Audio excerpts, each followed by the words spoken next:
And a very good Sunday morning behind-the-scenes interview time on Worcester Radio, 104.5 WQKT, AM 960 WKVX, and streaming online at WQKT.com. I'm your host, Ron Hamilton, and joining us on this first Sunday in September is the Director of Meals on Wheels of Northeast Ohio, Jay Varnes. Jay, first off, a very good morning. Happy to have you in here today. Thank you for having me. As far as nonprofits go, I think Meals on Wheels is one of the more recognizable names, and kind of what you guys do is spelled out there right in the title. But for folks out there who maybe aren't familiar with Meals on Wheels and its history, if you could just start and give us a little bit background information about the organization. Sure. Well, we were founded in 1973, so this is our 50th year. We'll be having a 50-year get-together September 19th. But for those that don't know a lot about us, we provide meals in Wayne County, Stark County, Summit County, Portage County, Holmes, Carroll, and Tusk. But our roots were founded here in Wayne County. And we provide a meal to seniors that are 60-plus that qualify, that call into our office, and that can be a hot meal or a frozen meal, and deliver it 5 days a week right to their doorstep. You know, it's interesting that you say the roots are in Wayne County, because I think the assumption for a lot of people is that the meal delivery is more prevalent in metropolitan areas or not so much rural areas. It almost, I think sometimes when you've got rural communities, it is sons and daughters or granddaughters. So I don't think that a lot of people put those two and two together, that the Meals on Wheels is available for the rural residents as well as those who are living in maybe a city or a village. Oh, absolutely. And a lot of the reason that it was started was to take the weight off of those sons, daughters, or grandchildren that may be a little bit older, that are able to prepare a meal for somebody that is a senior that needs help.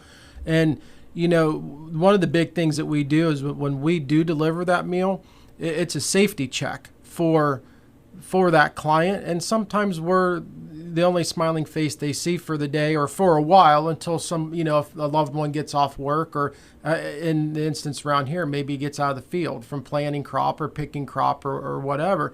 So the family knowing that we're coming 5 days a week to deliver a meal to them and provide a safety check and say hello to their loved one, and have a little bit of an interaction there.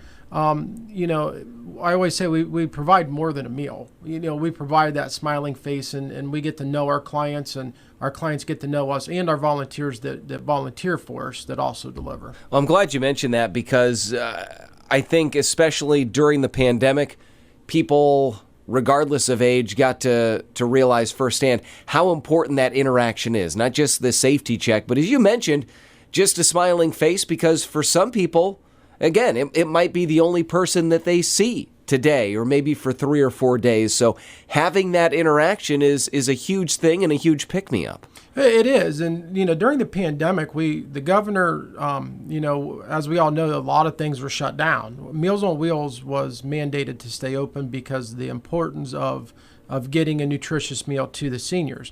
And we had to change what we did a little bit.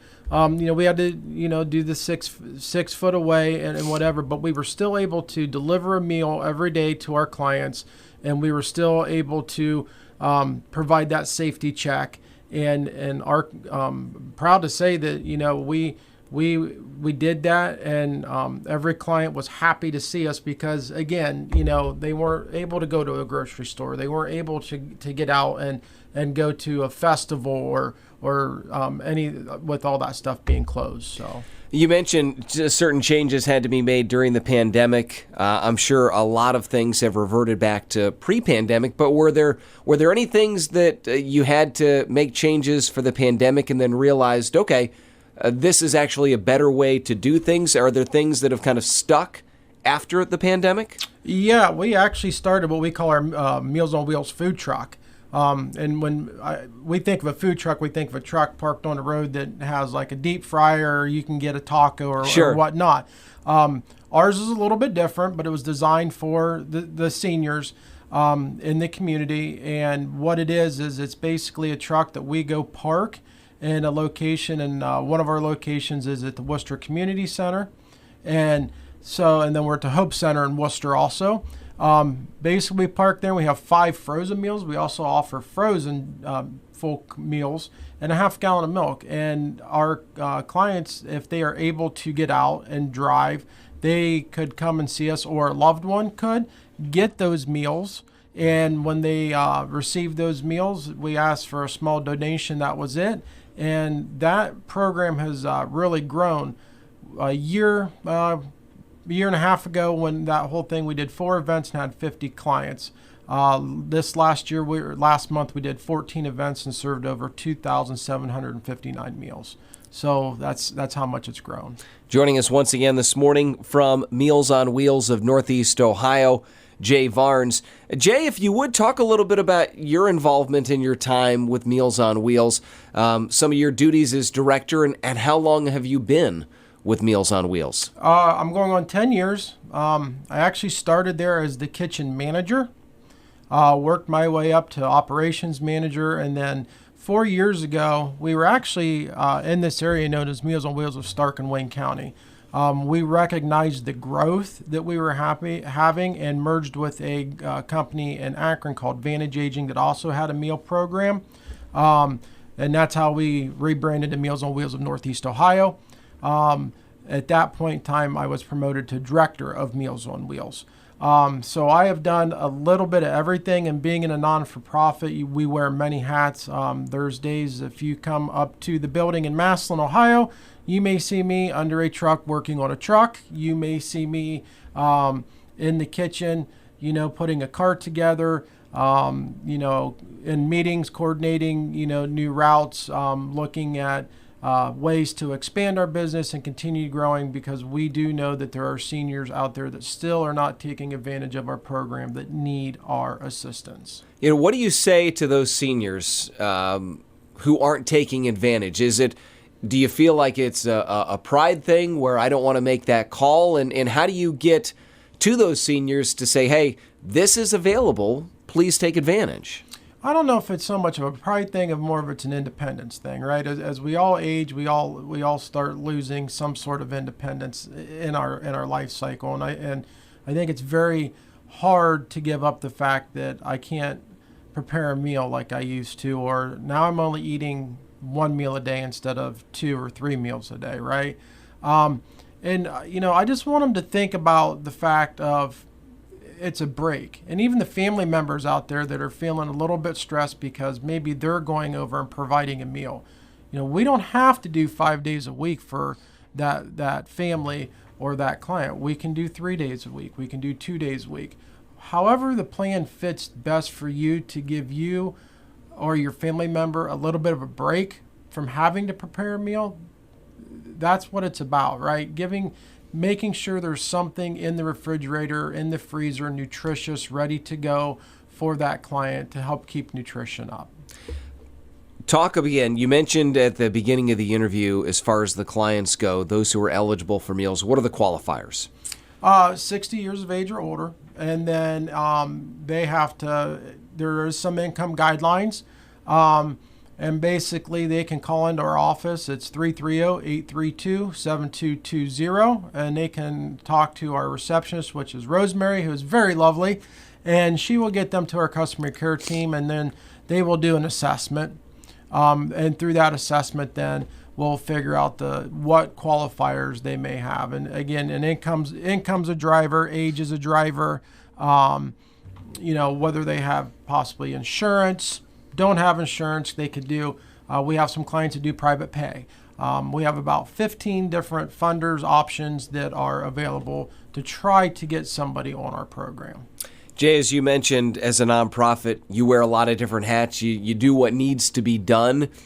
Where is the biggest need right now for Meals on Wheels? Are you guys in need of volunteer drivers? Where is that need that could help you out the most? Well, we definitely need volunteers, and we'll never turn volunteers away, because volunteers, being a non-for-profit, like you mentioned, is one of the ways that we're able to keep our costs down, not having to pay for full-time delivery drivers by having those volunteers. I know our site in Worcester and our site in Dalton definitely has some openings for volunteers again.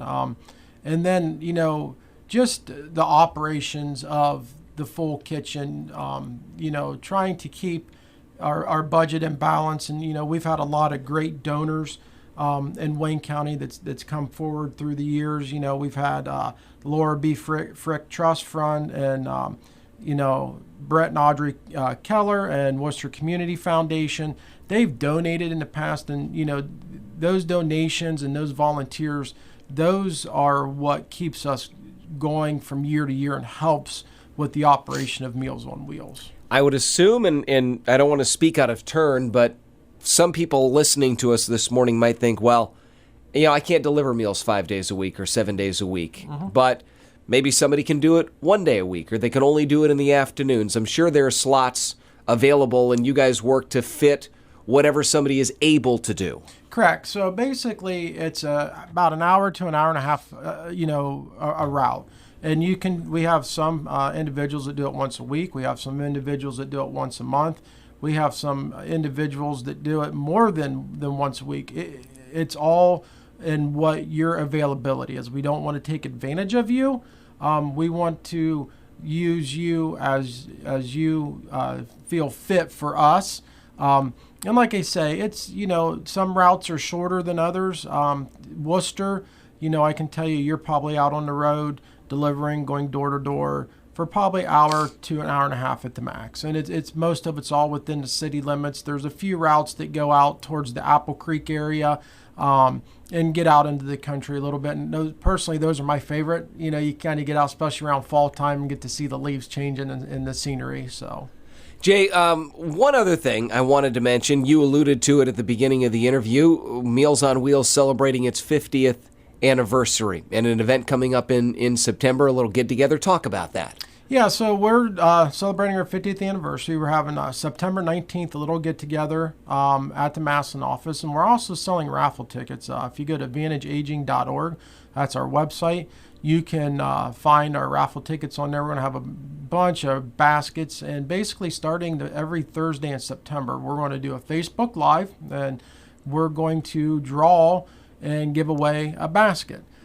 So it's everything from, I know there's a fire pit basket that's been put together for your backyard fire pits. I think there's a movie night basket that we've put together.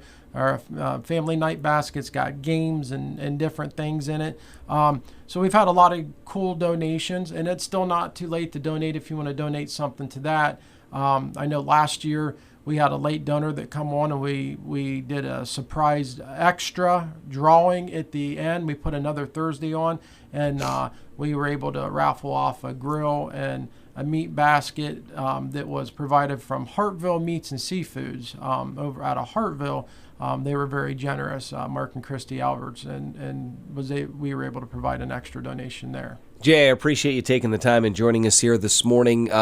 You mentioned the phone number, you mentioned the web address, but again, if you could give those out as we wrap things up for people who would like to find out more. Yeah, sure. So if you'd like to donate or call to be a volunteer, you can 330-832-7220. You will be patched through to Rosemary, and she will let you get you to the person that you need to talk to.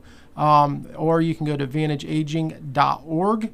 That is our website. That has all the information about Meals on Wheels and the other programs that Vantage Aging offers. And there's also a Donate Now button there if you'd like to donate, or there's information about our upcoming raffle on there also. Jay, again, thank you so much for joining us here this morning. Thank you. Once again, our guest in studio here on this first Sunday in September, Jay Varnes, who is Director of Meals on Wheels of Northeast Ohio. I'm your host, Ron Hamilton. Thanks again for listening. Much more on the way, so hope you'll stay tuned. We'll come back and take a look at the weather after this.